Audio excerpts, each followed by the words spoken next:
E no tema de hoje eu trago para vocês tudo sobre adicional de transferência. O que é, previsão legal, quando pode transferir, quando não pode, se é pago algum valor, se não é pago. Então, hoje eu vou trazer tudo sobre este tema. Então, fique até o final do vídeo para vocês saírem daqui sabendo muita coisa sobre adicional de transferência. Mas antes disso, eu queria me apresentar. Meu nome é Humberto, eu sou procurador do município e atuo na área trabalhista desde 2005. E aqui neste canal eu trago tudo sobre direito material, direito processual do trabalho, trago decisões do STF, informativos do TST, dos TRTs e muitos outros assuntos referente à seara trabalhista. Então já vamos começar aqui explicando o seguinte para vocês.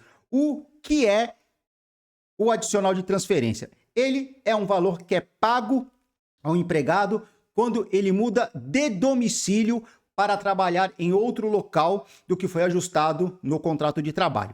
Então, vamos imaginar a seguinte situação. João foi contratado para trabalhar na empresa ABC Limitada, na cidade de Campinas. E daí, depois de um determinado tempo, a chefia vira para ele e fala assim, olha, ô João, você precisa se mudar lá para Ubatuba, que nós temos uma filial e a gente está precisando de um gerente para trabalhar lá. É um local que não foi previamente acordado, porque no contrato de trabalho dispõe exatamente o local em que o empregado vai trabalhar e, neste caso, o empregador fala para ele que ele precisa ser transferido para outro local de trabalho que não aquele que está no contrato. Perfeito? Então, nesse nosso caso, João vai ser transferido de Campinas para Ubatuba. Perfeito?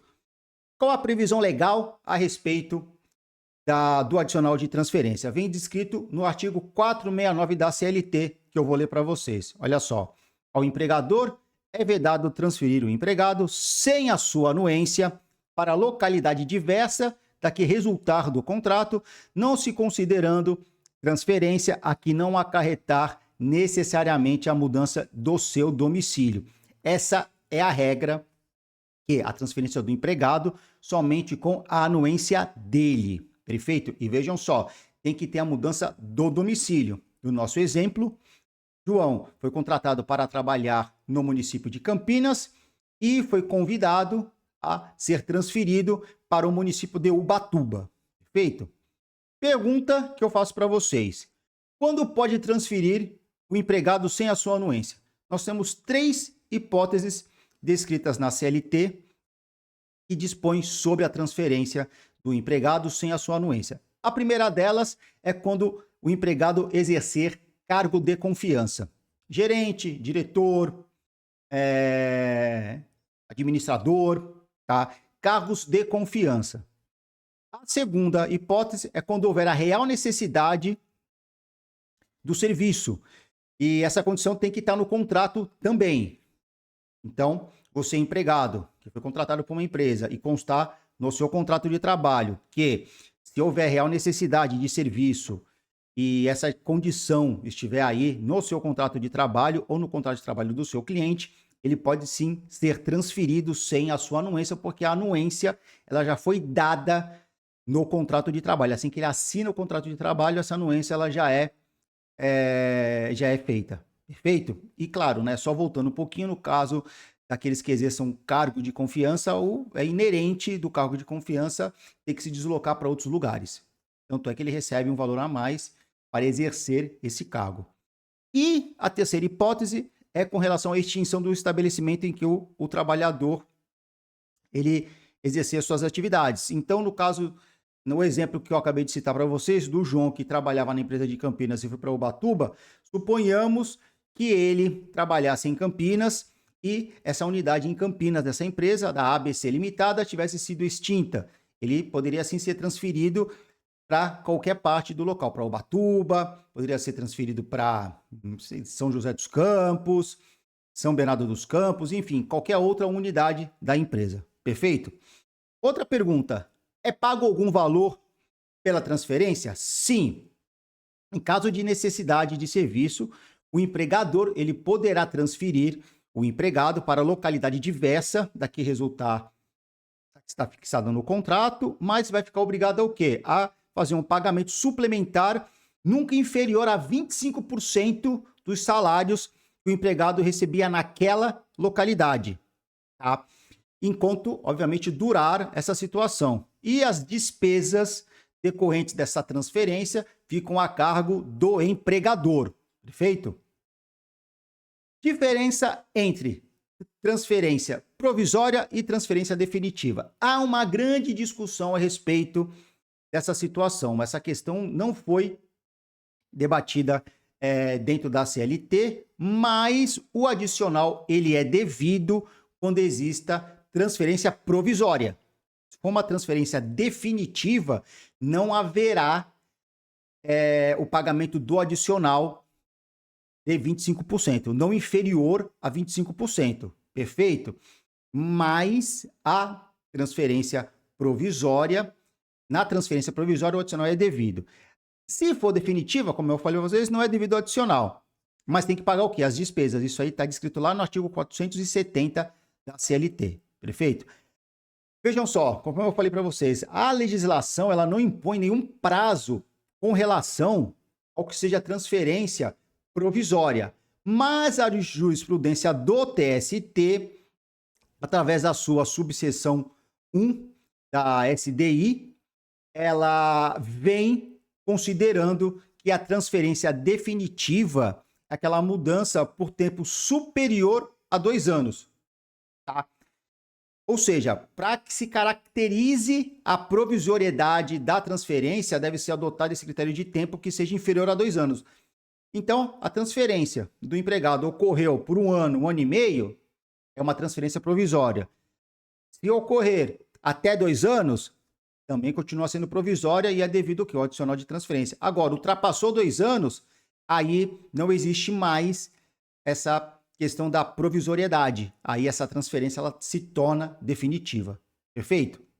E aqui eu trago para vocês também o seguinte: custos com moradia pagos pela empresa substituem o adicional de transferência? Essa é uma indagação que eu faço para vocês e a resposta eu vou trazer através de uma jurisprudência do TRT da 2ª Região, que foi proferida agora, recentemente, se não me engano, foi no mês de fevereiro, janeiro, finalzinho de janeiro, comecinho de fevereiro. Essa jurisprudência ela foi proferida pelo TRT da 2ª Região, mais precisamente a 11ª turma. Olha só o que diz essa ementa. Recurso ordinário, adicional de transferência, despesas com moradia.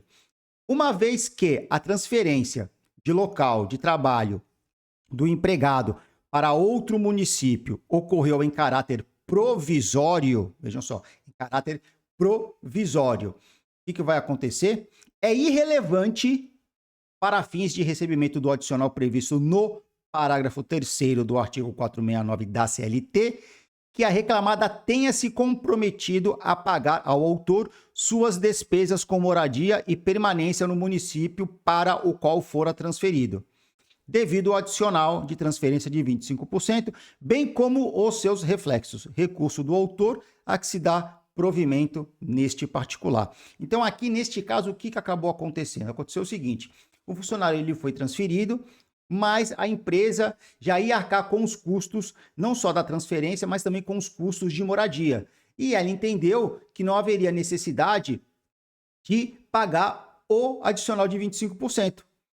Só que como a transferência ela foi provisória, além de pagar as despesas com o translado e como a empresa também se obrigou espontaneamente em pagar as despesas com a moradia, e moradia, quando eu digo o que é? Aluguel,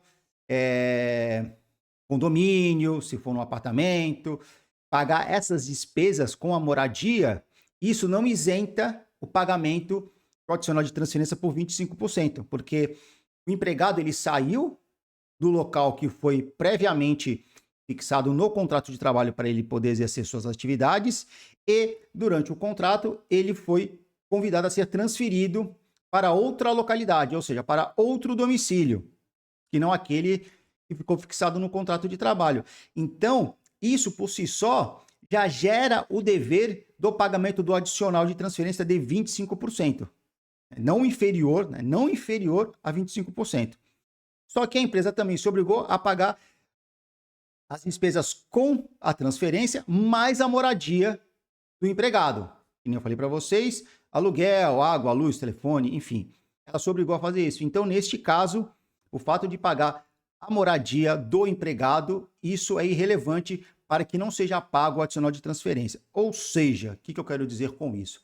O que quer dizer, na verdade, essa jurisprudência? A jurisprudência quer dizer o seguinte, que além de você pagar os custos com a moradia, que você se obrigou, você se comprometeu, você empregador se comprometeu, você vai pagar as despesas com o translado e ainda vai pagar os 25% referente ao adicional de transferência. Perfeito? Então, eu vou ficando por aqui. Esse vídeo foi um tanto quanto rápido. Eu espero que vocês tenham gostado. Não se esqueçam de se inscreverem no canal. Se você já é inscrito, curta, comente e compartilhe. Um forte abraço e até o próximo vídeo.